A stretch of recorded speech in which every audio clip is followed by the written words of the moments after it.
Look, you ain't magic, you rolling. Quit my job without a notice, I live in the moment. Safe to say if I don't make it, well fuck it, I'm homeless. Seen a lot, don't say a thing, won't leave my house without it. Masterpiece, I keep that on, cause I'm about it. I didn't start counting 10 seconds. You definitely got the clap, Curly. How you doing, guys? This is episode 1 of You Can't Be Saying That podcast with Max Roddy and the beautiful Owen Curly. Beauty and the Beast. Beauty and the Beast. Who is the beauty and who is the beast? That's what we'll decide. We'll write who you think's hottest in the comments anyway. Obviously, it's me, but that's a whole different thing. This is episode 1 of You Can't Be Saying At podcast. Because let's be honest, Curly, we can't say anything anymore, can we? Well, you can. Hey, you just have to be willing to deal with the consequences of saying what you want to say. Aye, but I just think own your shit, get it out to the universe, and the right people will gravitate, and then everybody's going to be sitting off their head trolling in and going, hey, you should like a bunch of fruit. But there's just too much PC in the world, Curly, and I think beautiful mind virus, was it? Well, I've met Owen Curly a few months. I've met Owen Curly a few months ago, and something struck me that I don't think he cares what anybody thinks of him, and I'm exactly the same. So it's the start of a beautiful relationship. But Curly, like, you gay touch. Yeah, so we're definitely going with each other behind the scenes. But honestly, Curly, what do you think about this PC correct? Don't say that. You shouldn't be doing that world. What do you think? I honestly don't give a fuck about it. I don't think about it too much. Yeah. I just try and what I think funny. What I want to say, I say it. If people don't like it, fuck it. Everyone's entitled to feel how they feel about you, but at the same time, you're entitled to feel how you feel about yourself. Nobody can run you down for having your own fucking thoughts and opinions, and I don't make any apologies for saying what I want to say.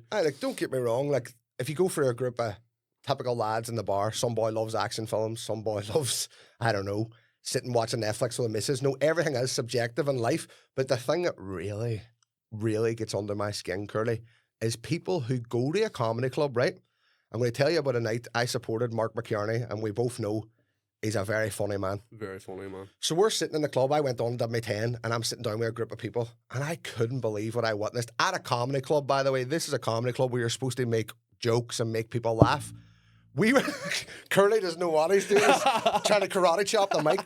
But we were sitting at the club, and Mark McKierney, as you know, just goes for it. One minute he could be talking about Hulk Hogan getting fingered or what. You don't know what he's going to say next, and that's a beautiful thing. We are in tears laughing, and I look round halfway through his set. There's just a girl staring at me during Mark McKierney's set, and every time I laughed, she was going, and I was like, right, why has she paid £8 for a night, couple of drinks with her fella, to sit and judge people who are laughing at a comedian who is also headlining that night, so she knew what to expect? Because people are just clinically fucking offended. People are so bored and have so little in their lives they fucking complain about that it's, I'm going to go and seek out something that I know isn't for me, and then fucking... Like, what? You're at a comedy club for a start? Evils. And then I seen her 2 hours later in the Dun Low, and I think she was just sitting looking at the singer too, going, look at him enjoying himself. Look at him getting 60 quid for having a talent. What an asshole of a human being to not be sitting in a 95 going out and owing £800 every weekend to a local dealer. So I don't get it, Curly. It's like, if you're not part of the normal, and the normal now is to do nothing except party. Or do nothing except just watch Netflix and fucking consume takeaways. Aye, that's grand. They're okay. Stay in your box and feed Netflix billions of pounds. It's insane, Curly. We often talk about this. If you try and do something good for yourself, you're ridiculed instantly. That just goes back to what you're saying of like cancel culture, PC sort of stuff. It's the same instinct. It's people doing something differently to you, and you feel like, oh, I've been told this is the way to do things, this is what you can and can't say, this is what you can and can't do, and most people just live in that lane. Aye. So if you put your head above the parapet, you're fucking gonna get your head chopped off. Aye, but it's not even comedy. This is music. This is therapy. Everything. This is people. I'm a better therapist than him. I don't understand it. It's like, why can... this isn't even to do with comedy. This is across the board. I guarantee there's some. You got it as well. I'm getting angry. I'm getting angry. This is across the board, Curly. This is dentists being all, I do a better wisdom tooth than her. I'll put better, shinier turkey teeth on than you. I see that. I can get that just that wee bit brighter. I can get that for an extra $5. And even musicians. The teeth I put in your head, I'll blind the onlooker. And musicians are going on the bars going, see your man, Eamon Doherty. See your man, Eamon Doherty. How much is he charging? How much is Eamon Doherty charging? And here, and the girl goes, he charges £80 for 2 hours. And the boy goes, I'll do it for $79.50. It's mental, Curly. It's a That's a death. hand of the free market. If you can do $79.50, But I've he heard deserves the spot. But I've heard about that. Musicians going on and trying to undercut someone. What's he charging? £70. I'll do it for $69.90 and I'll buy you a pint after the gig. It's insane. There's people just, and maybe social media has made the world more fucked. Maybe it has. 100% it has. If you think about what social media is, right? It's something that rewards the most narcissistic piece of everybody. Where it's like, right, just do anything to keep eyes on you. Just get eyes on you, and that there's your social currency. And it doesn't matter whether what you're doing is immoral or fucked up. It's just, are people watching it? Yeah, 100%. Like, we'll not say names, but there's guys who go around and go, hey, what's happening? This guy, life is absolutely in the gutter. He's like, look at this guy. I know what I'm going to do. I'm going to let him tap my card in Tesco's. I'm going to get him a haircut, and I'm going to get him a beautiful makeover because I'm a good person. I'm so good. And I've got so much spare money that guy who's injected himself with heroin, do you know what I mean? It's fucking brutal. And picture you're the boy, right? You're lying on the street, you wake up in your sleeping bag in the freezing cold, and you just open your eyes, and there's just some cunt with a camera in your face. You want a sandwich, brother? You hungry? I am, but I don't want to be plastered all over fucking TikTok at my lowest moments. Like, let's play down the line of what's happening. There's a camera crew. Some boy with 200,000 followers.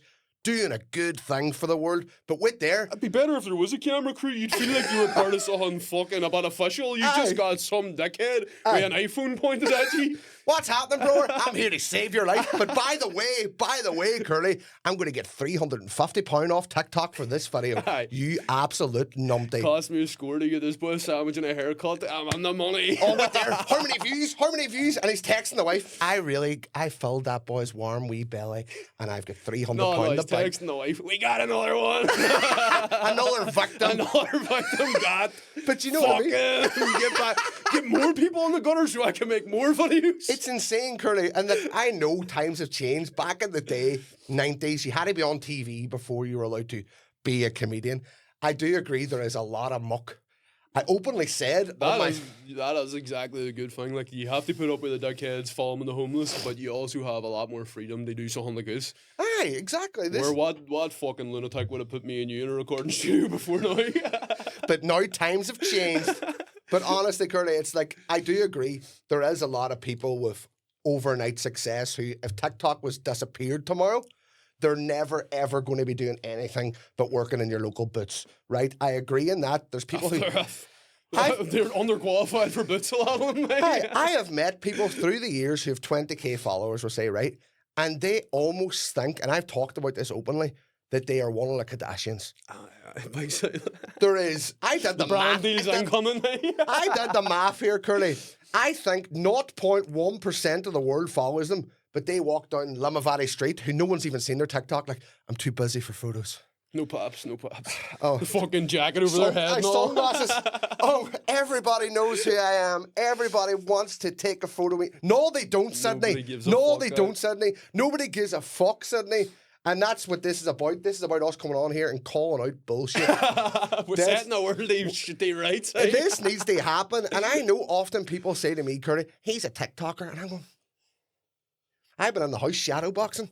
I'm not a TikToker. I did drama for years, and that's where I get riled up. You know, you're creating your own narrative by saying Max Roddy's only on this. And I openly said in London, my TikTok is a pile of shite. It is a pile of shite. Max Roddy will tell you his TikTok is not what he wants to be doing. I did that for general banter, and I will say 70% of what I uploaded, I look back and go, I can't be sober, doesn't it? Exactly. Can't be so. That's It's the thing a always lot of people probably don't realize. As a big part of you even doing TikTok in the first place was just a fucking outlet an to do your outlet energy. to get weird sometimes. And yes, it hits and miss. It hits and miss. But I don't care. Throw enough shit at the wall. My mates used to say something will stick. And then my shows, as you've seen, Curdy, aren't my TikTok. No, very different. It's not my TikTok. Maybe not family friendly, we'll say. Aye, well, I've got a massive 13-year-old following. And if they came to the show, like they don't get in for a start. they're not getting in for a start, exactly. And then people fucking good fake ID. and people have said through the scene, "Oh, he has a TikTok audience." That's a bullshit statement to me because MySpace, people got famous through MySpace. I think some of them people, part of it is people want to run down the next thing that comes up, the next trend, the next fucking platform. Yeah. Well, that's fucking whatever. And then part of it is people complain about you having a TikTok audience because they don't have any audience at all. But that's another thing altogether. But Curly, I will be the first to say, and I'll put my hand up, this is where I want to get into the TikTok and YouTube. When TikTok came out in 2018, I was putting sketches on Facebook, like a lot of our comedians were doing at the time. But I had this narrative in my head, I'll be the first to say, there's for Wayne's. That's for wee gimpy Wayne's, but I didn't look into it there. If you strike, you strike. And the goal as a comedian, if we want to put to the bare bones of it, is bring a crowd in, and when the crowd's there, they laugh. Is that not the bare bones of comedy? That's exactly it. You know what I mean? Doesn't matter how you got them there. Doesn't matter. It's how you perform. And then a lot of people are, oh, it's only Wayne's following. I was like, I think 3 people under 18 were ever at my shows. The rest of the crowd's 25 plus. So it's just, is it a safe space in comedy when someone new comes along or someone who didn't go up through what they did that they'll just downplay it? It's fucking, again, not just comedy, it's everything. You look at fucking any fucking new media. You look at radio. People take the radio for granted now. Oh, the radio's just fucking, you don't even think about it. Yeah. When the radio came out, people were like, that's brain rot. Pick up Yes. a fucking book. You know what I Yes, mean? Like, yes. TikTok's just the newest radio. As we were saying, Curly, like, yes, when George Michael probably came on the scene in the 80s, people were like, oh my God. Look at this fruit. Wham, they're Satanists. The jitterbug is an underlying message for death threats. No, Don't anybody let your children listen to Jitterbug, you'll summon a demon in their head. It's like, oh my God, Queen. Play Jitterbug backwards. Queen, Galileo. Oh my God, if you play Galileo backwards, it tells you to go assassinate Hitler. No, what? Assassinate Hitler. Go I think back in everyone would time. get behind Go that back one. in time. Go back in time and cap him. Do you know what I'm trying to say? It's like anything that Ed Sheeran. I'm nearly sure when Ed Sheeran came along, and this isn't me saying this is where I want to be. I'm saying when Ed Sheeran came out, I'm pretty sure all our musicians who were playing with a guitar were going, why him? Why Ed Sheeran? Oh, I don't know, because he's good. That's it, though. It's always, I think that's a big part of where that part comes from is, why me? Why not me? But Jesus. you listen to a lot of people saying, why not me? It's like people, I want to be rich, right? You want to be rich, but when you say you want to be rich, you don't mean I want to go and actually do the work to earn all the money to be rich. You mean I wish somebody would come along and give me £5 million. I know you actually was. I want to be rich and I want to do the work, but how do you actually want to get rich? How I want to get rich is my mother buys me a £2. My mother buys me a £2 scratch card. Oh my God, I'm rich! I'm a millionaire. Like you want to skip 20 chapters, and people don't realize anybody who's doing well in any profession is working off the stage. Exactly. A footballer is going at night time and hitting free kicks in the dark. You're working behind the scenes, Curdy. And well, that's it. Though. You hear people say there's not any such thing as talent. Hard work wins out over talent. You'll hear people, like if you know anybody that's fucking played football at any level, yeah, they'll talk about people who are the most talented young players, but then they just get fucking blinded by partying or whatever. Women, money, gambling. exactly. Yeah. And they just throw it away. And there's somebody who might have started in the same under 21s team with this person who was the next big thing, who was a rising talent. And that person who nobody would have thought winds up surpassing them because they just hard stick with work. it and just don't miss a session and just exactly, work hard. man.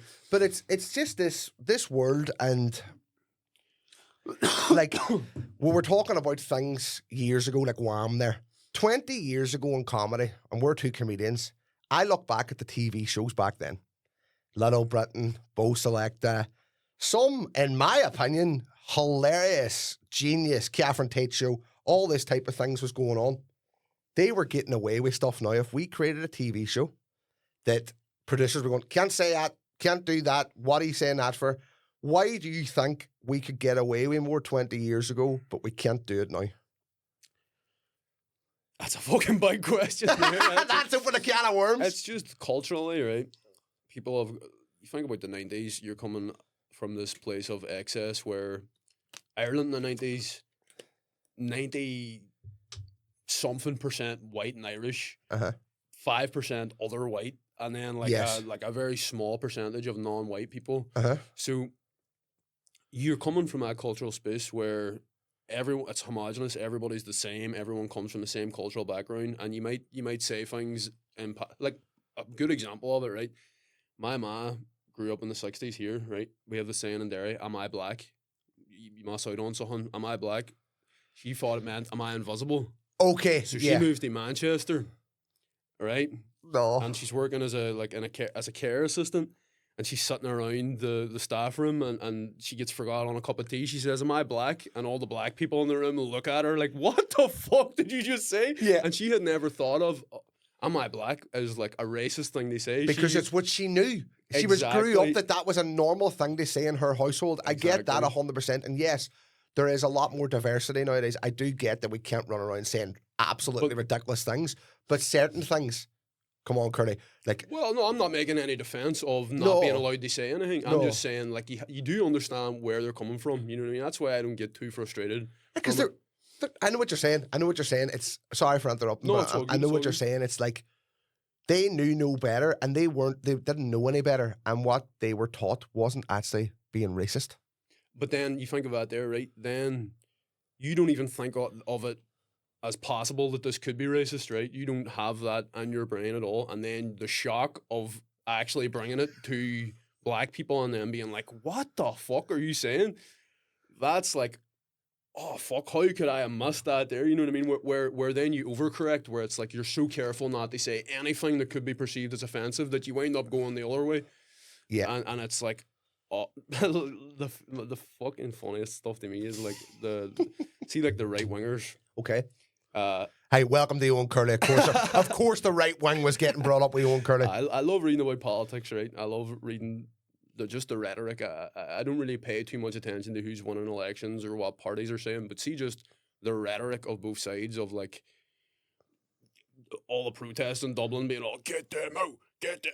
You're like, right, things are fucking going nuts here. And then you have the other side of it where there's like really extreme left-wing people who are like, fuck white people, I want white people to go extinct. And it's like, both of these are so fucking, I forget where I'm going with this. What were we on about? What I want to say is, Owen Curly's just really anti-politics, and I'm the complete opposite. I mock politics, and that's why we work. Well, no, I do. I hate actual politics. I don't vote. between me and you, Curly, I do not, and I am not ashamed to say it, really care about the news, because I've often thought about this here, right? What can we do, really? Unless we get 20 million people, I think they did it years ago in Germany, they get everybody to protest. What protest is this? Was there not a thing? There's been a few times in Germany 20 million people did something. But you don't remember the time? I think there was something happened 100 years ago. We're talking about the 80s here. I can't mind. We're talking about bringing down the Berlin Wall. I can't mind what happened in Germany.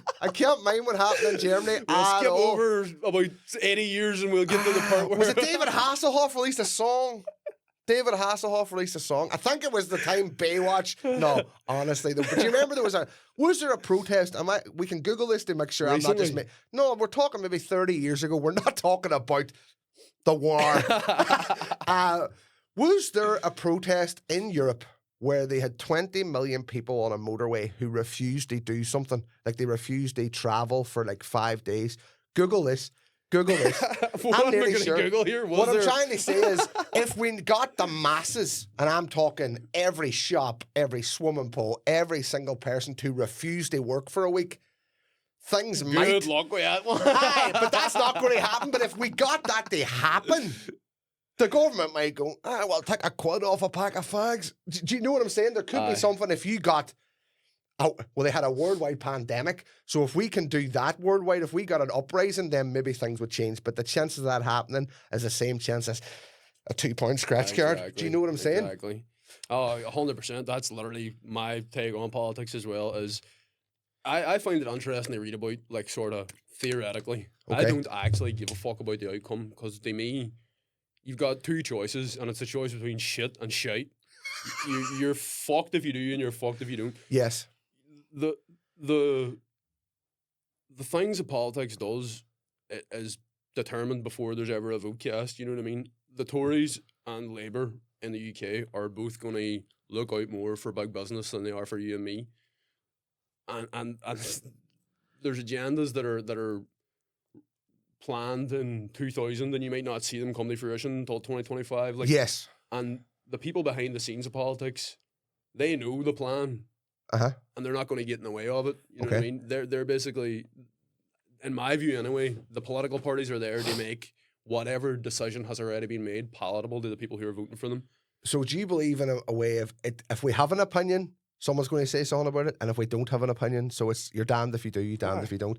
But this is a human problem, in my opinion. This isn't to do with, we were talking about professions. I think this is a humanity problem as a whole. As people, where's their morals at, Curly? I always often say, if someone attacks me or someone is in competitive jealousy with my friend, he's getting slagged in work because he's got a better job than him, I think, who is that person praying to at night? That's generally. Nobody. Aye, exactly. They're an atheist. I don't care.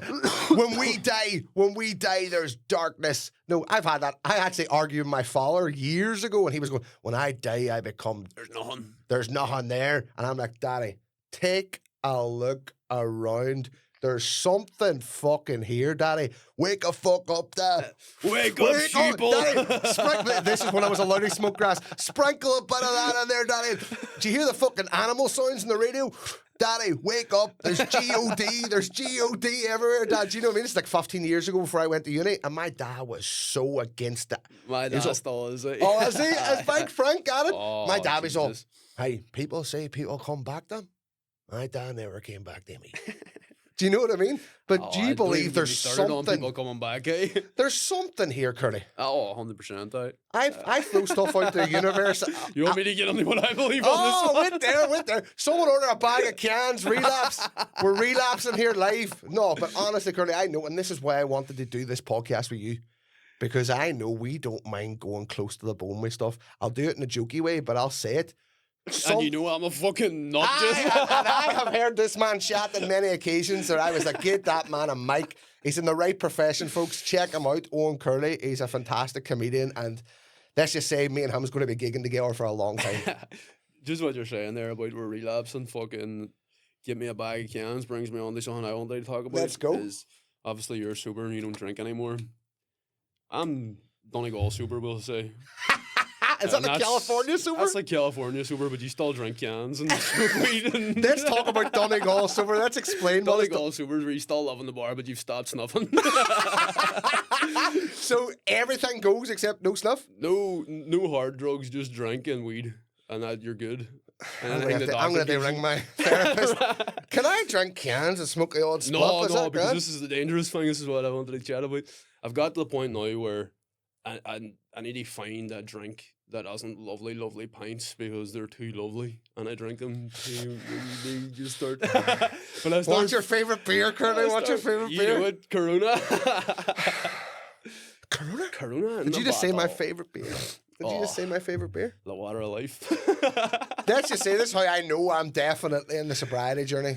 There's often, Curly, you've been in my house, I think there's always 14 Corona sitting there because Kerry, my partner, loves Corona. And he comes in and drinks them in my face. What a guy. He really supports me sobriety. He just sits and drinks my favourite beer in my face with my wife. Are you shagging my wife as well? You stock him.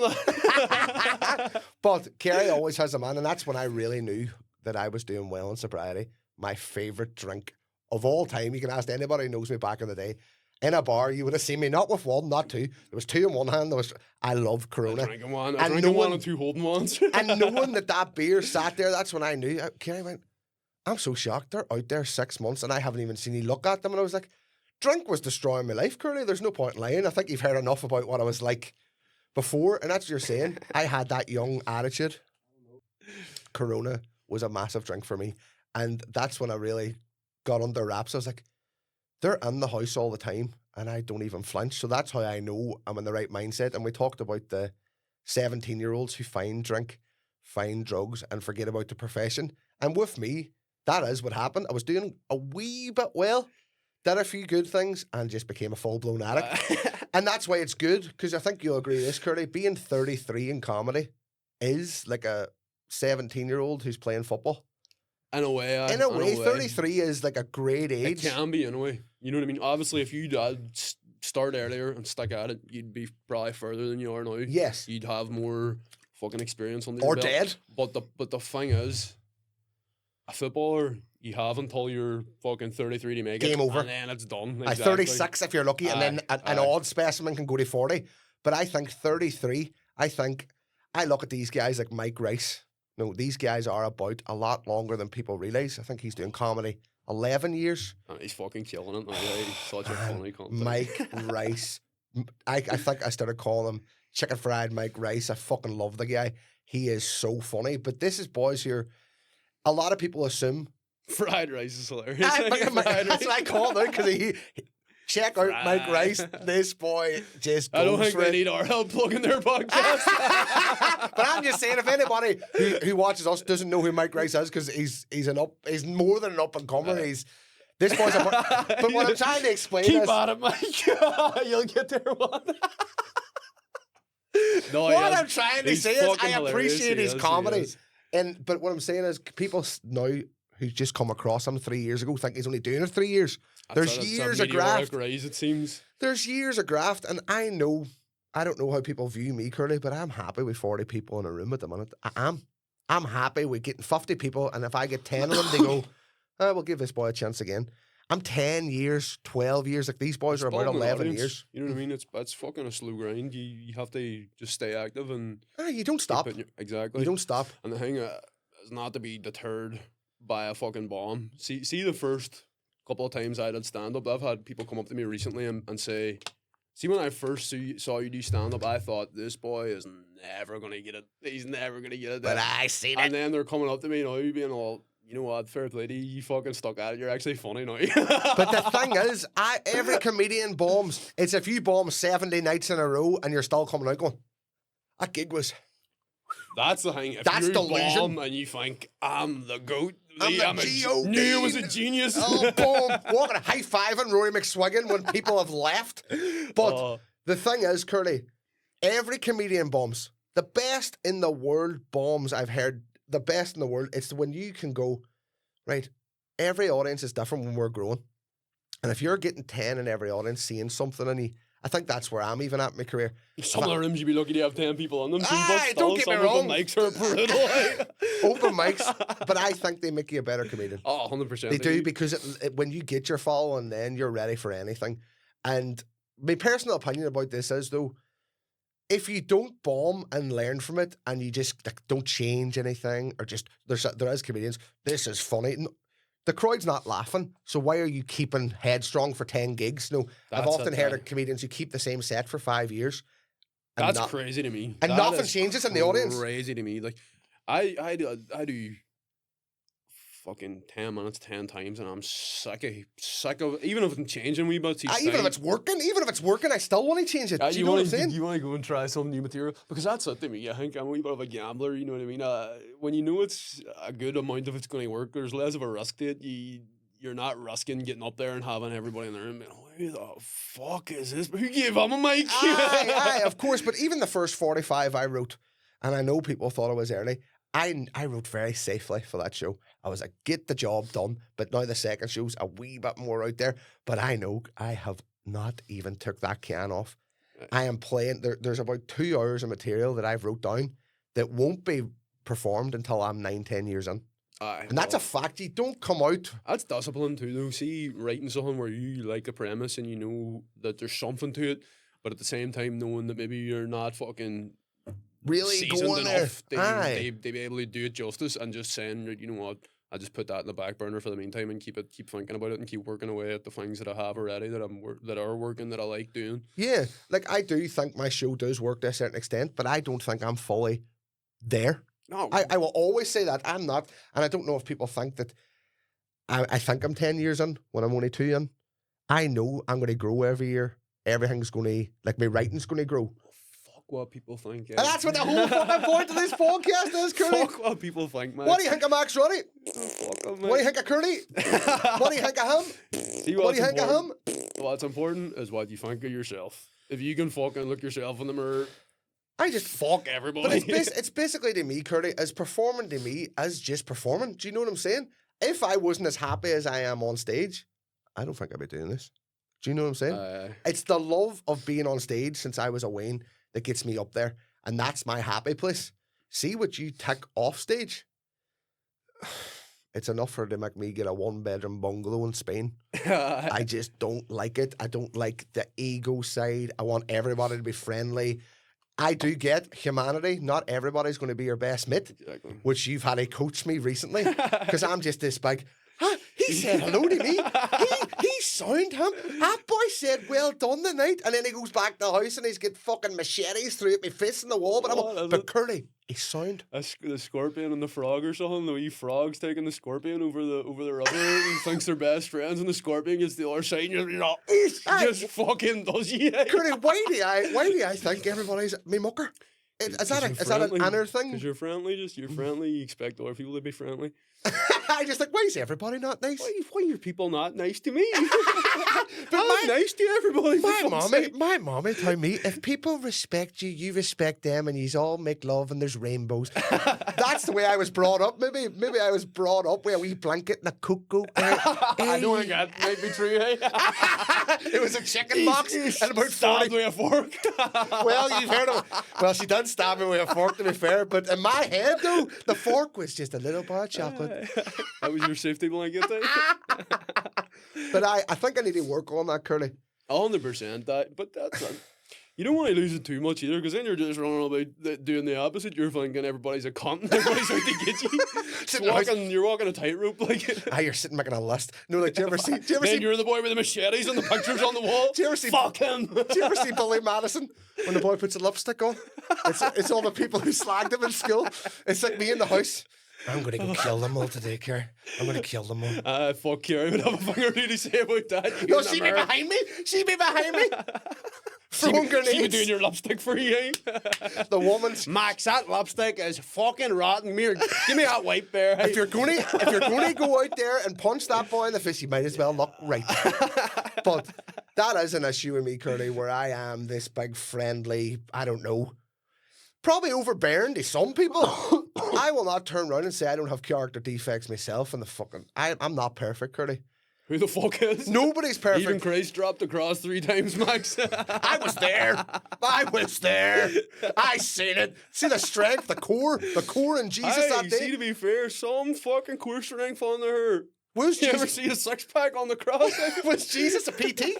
Was Jesus a PT? Jesus Christ, PT. Follow me up on the Sermon on the Mount. He gets the end. Blessed are the meek, and follow me on Instagram, guys. Jesus Christ, PT. Here's one for you, right? We call these crucifix crunches. Jesus, right? He was Jesus. Maybe Jesus had an iPhone 17. If he's Jesus, could he not have not turned water into wine? He could have just went 50-inch bus TV. I just got 50-inch bus TV. They're running after him. He just goes, Minecraft things flying at people. Trouble, isn't it? If you're Jesus and you can do whatever you want, then you can't fuck with timeline, because it's like stepping on a butterfly. You ever see that film Butterfly Effect? Yes, what a show, man. That's a funny one. Was the first. That was before. Remember the film Inception? That was the OG Inception. This was the butterfly film. I watched the Butterfly Effect. I think it came out early 2000s, and I mind watching it. I was only about 13. It changed my life forever. Do you not think it's funny though how badly things get fucked up for him? Like, there's one that he comes back from it and he's just in a wheelchair, isn't it? He's like, all I gotta do is go back and take that. How do you go back again? Then you're fucked. You're just Stephen Hawking's dude. How did he go back again? How did he go back? Someone must not change the timeline. Someone get Ashton Kutcher on the phone. No, but honestly, right? That film. Everything just kept getting worse. It was like, all I need to do is not kiss her on that Tuesday night. And he comes back and he's just lying there, cabin. It's like, But that's what we're talking about, timelines and all, Curly. I thought we were about to go on the Avengers there now. I thought Avengers was about to Yeah, happen. we can talk about timelines. We're one about Oh, you have a thing Back about to the time? Future. Back to the Future. Then he's back nearly fucking his ma, and nothing changes really. Why does his ma fancy him? That really freaked me out. And is that just DNA? It's like, If you think about it, right, it does make sense. She doesn't know she has a son, right? And she meets this fella who's like his dad, who she is attracted to, but his dad's a creep and a nerd, and he's like super confident, and he's McFly. He's Marty McFly. You know what I mean? He's the man. this summer, back to the incest. It's back to premise of that. 1950. Marty in the dock. Do you mind the part where he goes back and he first meets his dad in the past, and he's like trying to get his dad, he talked to his man and all. And Is that when he fell out of the he tree? falls in the tree because he's up perving for your window with a pair of binoculars. We're talking about things you wouldn't get away with now. Hi, exactly. So Marty back to McFly's dad would be on a fucking list nowadays. the Marty McFly list. Aye, Marty's Law. Aye, but I'm telling you now, like that is true. Timelines, like Back to the Future, we've just realised now was just a big. We gonna get Mama real hot here and that. The whole film was not about the guitar solo; it was about the finger blasting his ma. That's what it was. And Buff, a rapist, who they then just Buff was one of the They're most sweet controversial characters in human history. Buff was a bad bastard. He Like, was a bad cunt type. Funny though, funny. two McFlys with a one gun.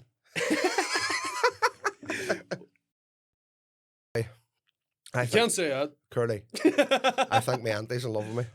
You definitely can't say that. I feel like Carrie's cousin wants something to happen to Carrie so she can go with me instead. She good looking? Eh, You can't say it. I can't say that. No, you Why definitely can I not can't say that it. for? Who Because said I can't? Free speech. What? First Amendment auditor, Mike No, Crowley over wait. here. You can't be saying that. You can't say that. I can't say what, that you're a First Amendment auditor. No, you can't say that. No, you're not allowed to say that, Owen. Don't. You're not. I'm going to say You're it. not allowed to. You're not allowed to say that. I'm going to say it. You're not allowed to say that. I feel like we should all just get all the kids. No, I can't be saying that. Can I not say that? I feel like Cocoa Pops need more sugar again. Can't say that. Jamie Oliver would disagree.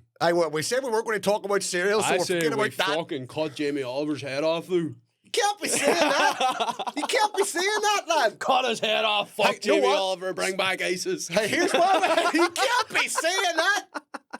You know what?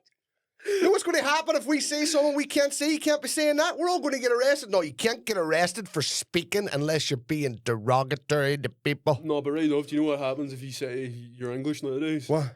You get arrested and thrown in jail. You can't be saying that. These days. These days, hey. These Wings, days. these days, hey. You can't be saying that. No, you can't all say glued to the iPad. Boop, boop, boop, boop. And restricted. You can't be watching that. Can't, they definitely can't be watching what they're watching. You can't be saying that, man. Which brings up the point that our fine producer was just on about. I said we couldn't say that before we started. No, not we're what not he was saying. saying we can't say, but what he was saying about their banning incest porn in the UK. The boys aren't allowed to have fun anymore. So you're trying to tell me I can't go on and say third cousins at a barbecue? Third cousins? What's your Are we talking first fun in cousins? third cousins? Like?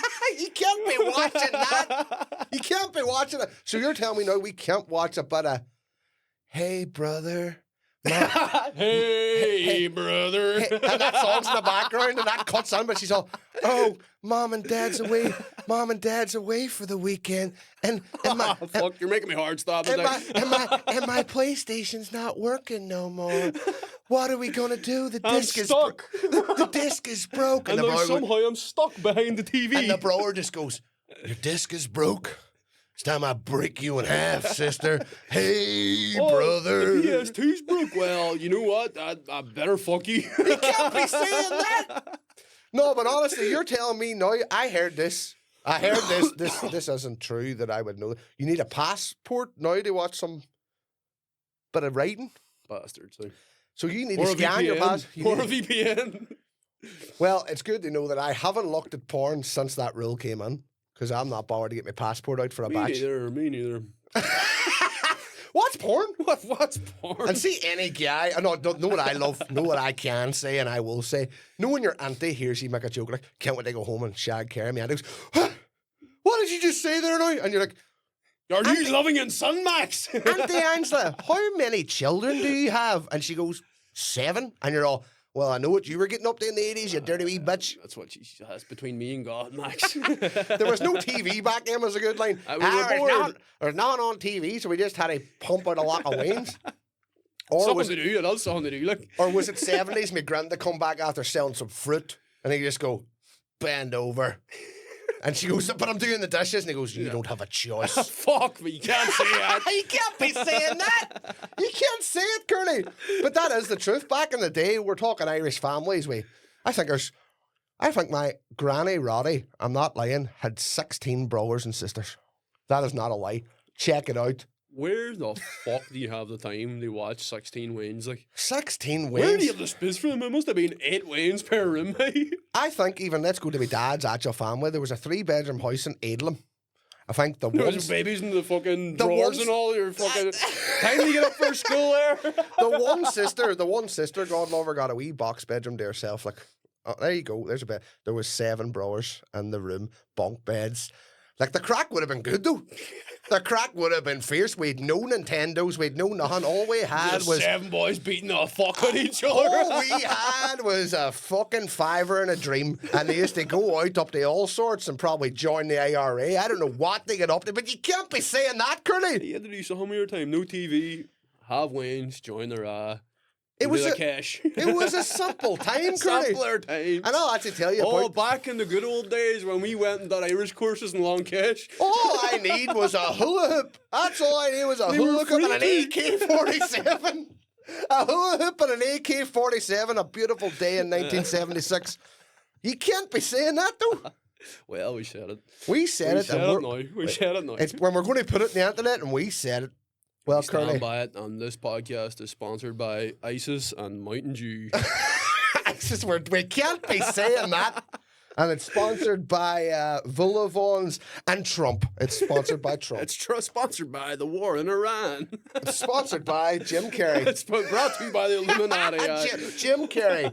Everybody really thinks. He rang me a couple of weeks. What? You see Jim Carrey get cloned? Man. Nice. That. You know you've made it when you get cloned. You know you've made it when you've been killed by the government and then they put you talking fake French. That wasn't even real French. That wasn't even real. I don't even... That was an old, was he chatting French? Old French. I did a French speech. I'm joking about the old French, but it wasn't Jim Carrey. The facial expressions weren't there.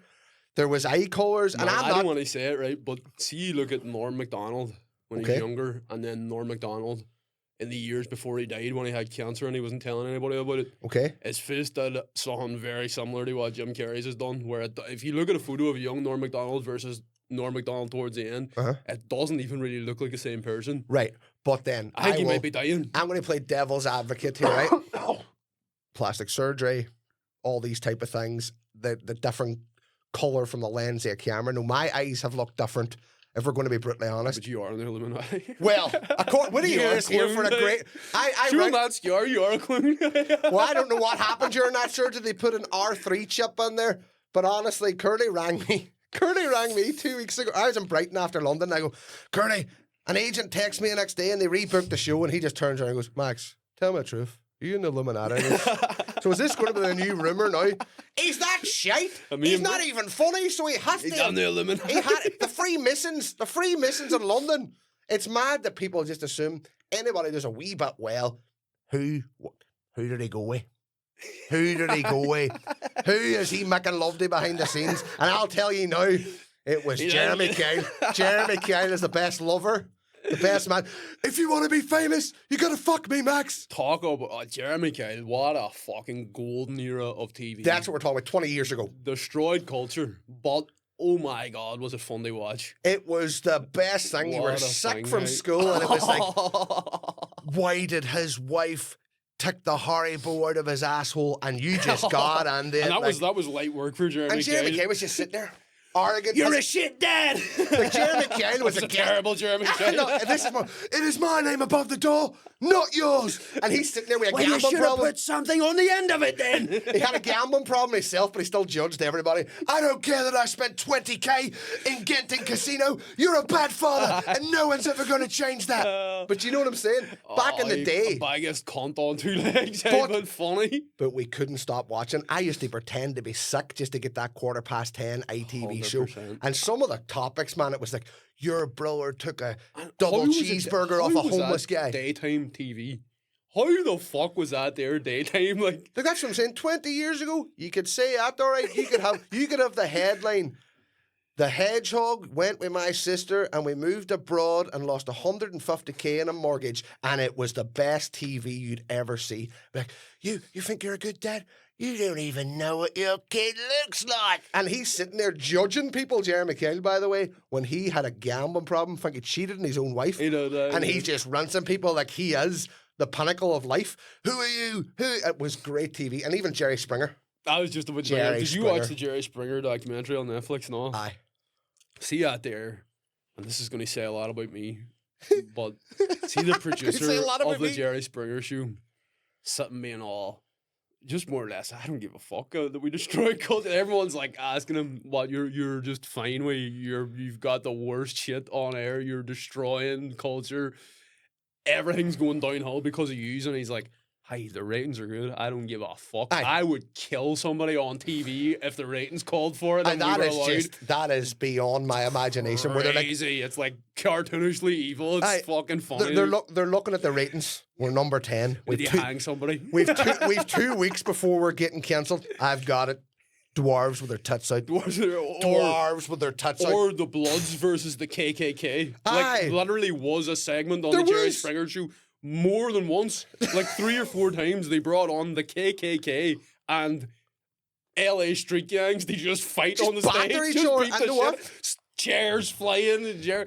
And they're Jerry. sitting currently going, what's the ratings like this week? 2.7 Through mil. the roof. No, what? So next week, what we're going to do is we're just Midgets going with to... their tuts out, referee, the Kill them. KKK Kill them versus the Bloods. Boys, we get 10 million. What happened? We had to kill 4 people live, but it's okay because we get good ratings. Got the But good ratings. that's what we're saying. You got way more back then. Clearly, Jerry Springer should never have been on the television. It should never. It should have. Well, I'm glad it was. I'm not going to lie. I did love it. Of funny, course, I like. loved it. But if we try to bring out the Curly show now, and it's just you and the security guards, it's all, Curly, and what happens is you're just drowned in babies. How long can you hold your breath for? How long can you hold your breath? If you hold for another 10 seconds, if you hold your breath for another 10 seconds, we're going to get you a condo in Spain. But that's And now, what everybody, check under your seat. There's a baby for all of you to drown as well. Oprah! There's Oprah! Oh my God, Oprah! There's Oprah! I know what we're going to do. Oprah's going to give you all the babies from Africa. We're going to give you all the babies. We're just back from Haiti, terrible earthquake, but lucky for you, there's a Haitian baby under your seat. Exclusive! We've got Jesus! Jesus comes on. Take a seat, Jesus Jesus. comes on, starts doing crucifix He's all- crunches. He's all, follow me on Instagram for my personal training course. Jesus was a PT. Jesus was the original PT. Tell me different. But honestly, like that's what I'm trying to say. It was like you wouldn't know what was going to happen next. It's like I think Austin Powers went into this one time where they slagged the Springer show, and it was hilarious. Like my dad is evil, and it's just Dr. Evil battering Jerry Springer and all. But that's what I'm saying. Even Austin Powers, that to me was when comedy this was a Hollywood film, and they got weird and offensive and underlying jokes that we wouldn't get away with now if we made a film. You wouldn't, right? But then, as you say, and there's there's other spaces now, right? Where I told you about Fish Tank before, didn't I? Yes. Fish Tank Live, where they just get all like pure chronically online internet dwellers and just put them in a house and make them like chain smoke fags and eat hot dogs that they puke and all this challenge. It's the most fucked up reality show ever. Yeah. It's 24-hour live streamed. And You did tell me about this. the audience can like fucking play horrible shit, like Like they get to type messages. in They what can they do. bully the contestants over text-to speech. And this is on YouTube, isn't it? It's on YouTube, See, and it's YouTube, you live do- on their own. They host it on their own site. Yeah. But you think about it, right? We had Jerry Springer, crazy enough, but nobody would have funded that.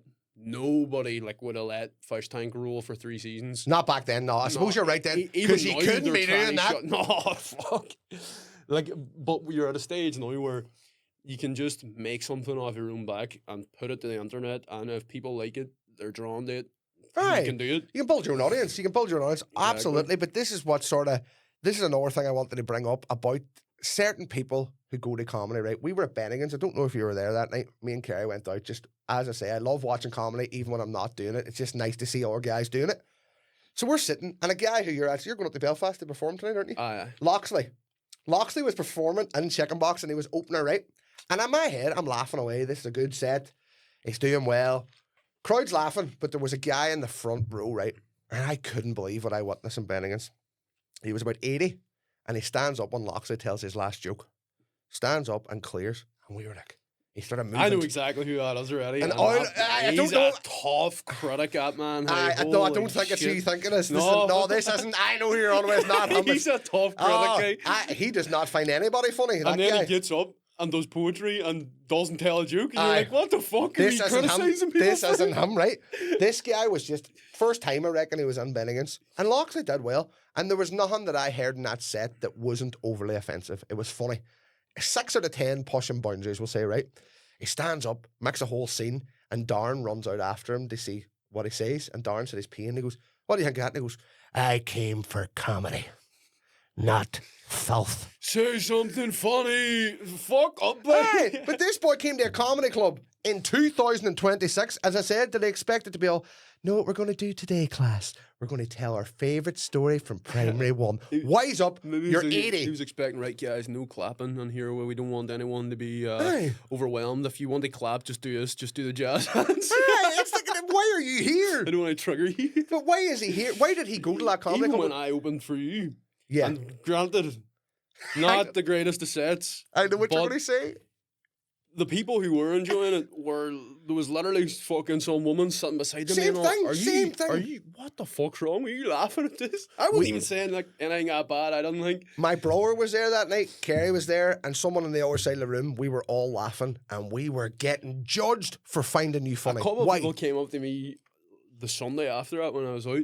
I was like, I seen you in fucking the brickwork, and I in my head I was like, fuck, that was brutal. Nobody wasn't. liked that. It wasn't. Those people just came up to me. And I was like, I fucking really enjoyed your set. I But was they were like, scared. What? But they were scared to laugh That's because you were. crazy. In my opinion, people say you push boundaries, right?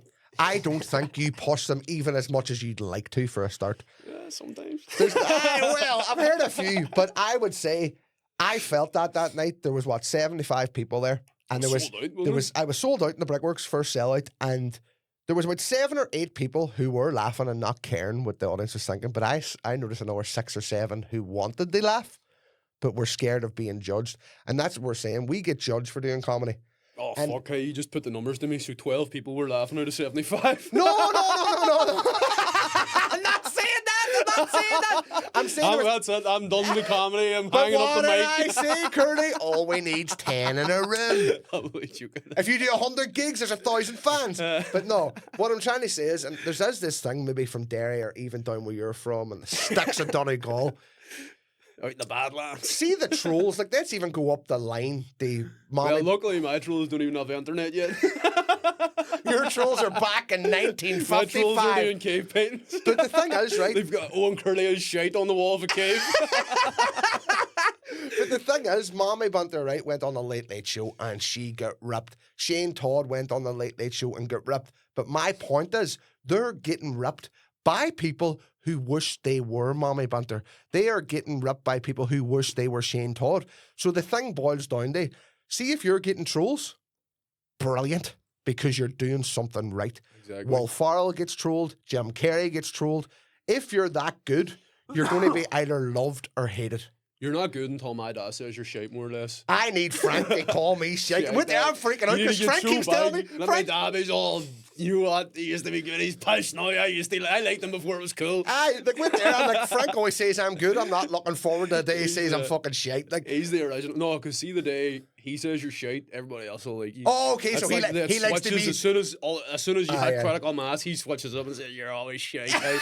But the thing is, I'm trying to point out here is the people who are trolling comedians right up the board, not even down at my level because I'm only starting out. These people are making waves in the comedy scene, really making waves, and there's a lot of eyes on both Shane and Mommy Bunter. Why is people ridiculing them? Because they want to. Crying bastards. And they've nothing else they do with their time. See that person who's going and has a good job and looking after the wife and wains, he has no time to sit and troll Mommy Bunter. But the boy who is trolling Mommy Bunter is sitting in the house. Nothing ever goes right for me. Nothing ever went right. Just singing the blues. No, He's just sitting with a harmonica in the house. Why did I not get that? Nobody knows my sorrow. Why did I not get that open mic? And nobody booked me. After that, wise up, get up, see if you put that amount of energy into trolling Mommy Bunter into yourself. You'd be doing all right. Somewhere. You'd be doing all right. Because that's a lot of energy, brother. That's a lot of energy wasted there, brother. Do you know what I mean, Curly? But what I want to say is, this is going to be a new thing. Me and Owen Curly coming in here, pushing a bit of boundaries, saying things that we think should be said. Say said. Because we're too edgy, guys. We're We're going to so come well. on here with a caution tape over our mouth and be all... and the mics are going to be on fire. I'm going to try that. I'm going to try that outro again. So, I said said. We're there. You want another topic before we... Oh, okay. There's We'll do two one. things you know to Okay, talk let's do about. it. First of all, right, this is complete misinformation. If you're watching this and I'm wrong, don't fact check me. Do not Google it. Don't Google it. But, right, apparently in that film, The Housemate, where Sydney Sweeney is like the housemate getting shagged by the fucking owner of the gaff and the wife's jealous and all. Uh-huh.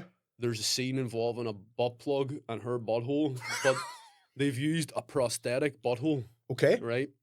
And my take on that is, if you're getting paid Sydney Sweeney money to be in a film, Okay. you better show us your real butthole.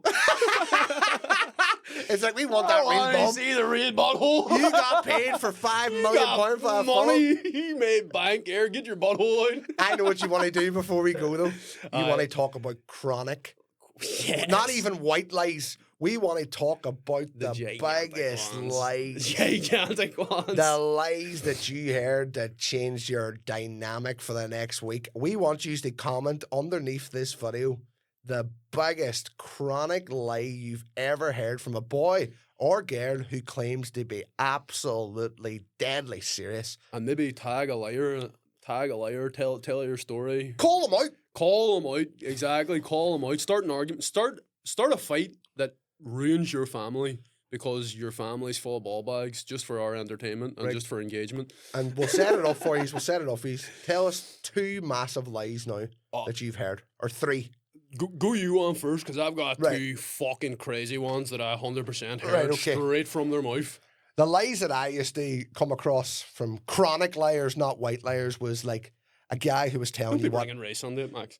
I didn't say anything about race. You said white liars. White liars. Multicolored liars. Multicolored liars. So, the biggest lie I think I've ever heard from a guy was, when you're like telling your friend what you got the missus for Christmas. And this list went on and on. It was like, and this guy makes £300 a week. He spent 12.5 grand at Christmas. Like, so we got a 5-star cruise. Yeah, so then we're going to have Gordon Ramsay, all this we're going to his restaurant. And by the way, I know Gordon. Know all this type of stuff. And then I Good got friend of mine. the Gordon ring that I bought her for Christmas is the size of your ma's face. No, these really out there. And he's just going and you're just sitting going, hi. And then he asks you, what, you get your missus for Christmas? You go, pair of shoes. Pair of shoes. You're honest. Just really chronic lies. Like, really, you are making maybe 20 grand a year. How have you spent 15 on Christmas? Absolutely bullshit. Like, go ahead, Curtis. Give us one. I'll give you another one after. Right. I have 2 big ones, right? Let's do it. Boy used to buy weed off, Okay. right? He was like trying to impress us. We were like 14. He was like 17, 18. And he was like, oh, I just went and picked up like batch of weed there now, right? And I got there to his house in the waterside and I got on site and it was like, I got it from the triads, the Chinese mafia, and I got on there We went out to this big shed out the back, and there was just Chinese boys standing there with AKs guarding the plants. I swear I heard this directly. He told me this himself, trying to act cool, like trying to be like, I'm a kingpin. No. And the water side, exactly. The triad's notorious. Rush Hour 4 is getting full of the water side. Oh my God. They took me up the back of the shed, and it must have been kilos in this big bag, and he was all, put your head on there, son.